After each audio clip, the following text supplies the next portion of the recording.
Narito po tayo ngayon sa Holy Garden Cemetery, Barangay Barandal, Calamba City, Laguna, kung saan nakikita po natin ngayon na paunti-unti na pong dumaragsa ang mga nagbibisita sa mga puntod ng kanilang mahal sa buhay.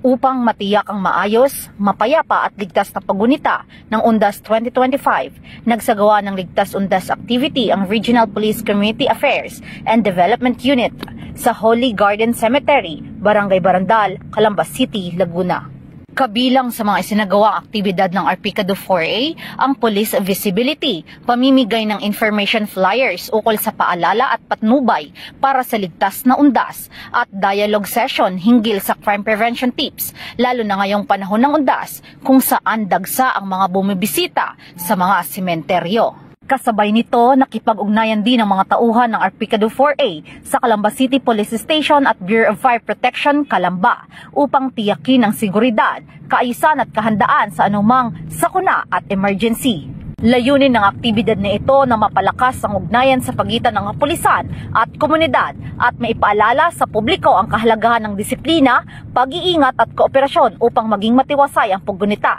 ng undas. Ang inisyatibong ito ay bilang pagpapatupad ng mantra ni Chief PNP na bagong PNP para sa bagong Pilipinas, serbisyong mabilis, tapat at nararamdaman na naglalayong maipadama sa mamamayan ang tunay na diwa ng serbisyo publiko, isang kapulisan na handang tumugon, maglingkod at makiisa sa bawat Pilipino.